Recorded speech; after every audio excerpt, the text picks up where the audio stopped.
السلام عليكم ورحمة الله وبركاته. أبو هريرة والصحابة واوينيد والصحابي كما الصحابة ugu xadiiska badnaa rasuulka calayhi salaatu wasalaam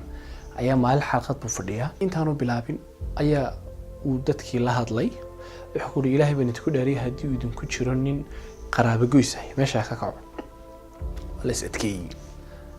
mar labaad buu markuu arkay inaan ciidi ka caan buu war Ilaahay baan idinku dhaariyay hadii nin qaraabo goys ah idinku jiro meesha ka kaco wala isku ergiici mar saddexaad buu ku celiyay Ilaahay baan idinku dhaarin qaraabo goys ah hadii idinku jiro meesha ka kaco inaan dhalinyaro ayaa si yar aan la arkayn gudus meesha u tagay idadiyoonu 2 sano arag buu tagay wuxuu ku leeyahay macaan iska waran seetay u salaam idadii way yaabtay war Ilaahay waa ku sidii 2 sano imaad iman 2 sano imaad iman xagee maxaa dhacay maanta wuxuu leeyahay sheekada dhacday waa sidan tan Abu Hurayra xalqadiisii ku jira 3 jeer Ilaahay nagu dhaariyay inaan kaco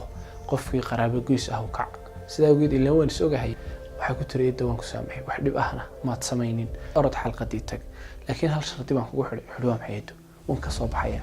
waxa tii bal weydiiyay Abu Hurayra muxuu sidaa u sameeyay hay buudi Abu Hurayra u tagay xalqadii markay dhamaatay wuxuu Abu Hurayra waxaan ku weydiiyay su'aal maxaad 3 jeer noogu dhaarisay in uu hadii meesha uu ku jiro nin qaraabo goys ah inuu meesha ka kaco wuxuu rasuulka calayhi salaatu wasalaam baan maqlay dhagahaygaasaan ku maqlay isagoo leh qof dad meel isugu yimid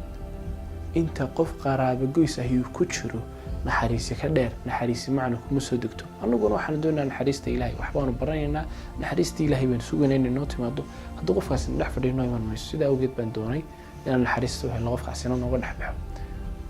fariintiisa tuunikii inaan ka yaraa sheekadiisa dib ku fahmay qofka muslimka ah samafalkiisa iyo wanaagiisa kuma koobna labadiisa aabe kuma koobna reerkiisa iyo caruurtiisa kuma koobna qaraabadiisa kuma koobna jaarkiisa intaaba way dhaaftaa marka qaar oo waxay gaadhaa bulshooyinka reer nabi aadan oo dhan ee adduunka ku dulnool sida awgeed samafalka oo qofku u samafalay qaraabadiisu waxaan oran karnaa waa kaalinta labaad bay ku jirtaa marka laga yimaado samafalka labada waalid rasuulka maalmaha kamid saxaabada ay imanay wuxuu yiri waa waqtiga islaamku bilowga ahaa waxaan ku yiri marka maka ayaan imid buuri sidaadu nimid baaban nabi maxamed arkay waxaan ku yiri maxaa tahay wuxuu waxaan ahay rasuulka Ilaahay waxaan ahay buuri nabi wuxuu waa maxay nabi waxaan ku yiri Ilaahay baa soo diray wuxuu Ilaahay muxuu kugu soo diray wuxuu Ilaahay wuxuu soo diray inaan dadka u sheegay inay qaraabada xiriiriyaan inay Ilaahay kaliya caabudaan wixii sanamana ay baabiyaan xadiiska waxa ku cad rasuulku uu sheegay waxyaalaha koobaad ama u horeeyay qofka laga rabaa inay tiiro qaraabadiisa xiriiriyo sidaba qaraabada loo xiriiriyaa xiriirinta qaraabada way haba badnaan kartaa waxay noqon kartaa xiriirinta qaraabada inuu qofku qaraabada u tago isagoo oo soo booqanaya isagoo soo ogaanaya xaaladooda isagoo soo ogaanaya arrimahoodii iyo wixii iyaga u kala dambeeyay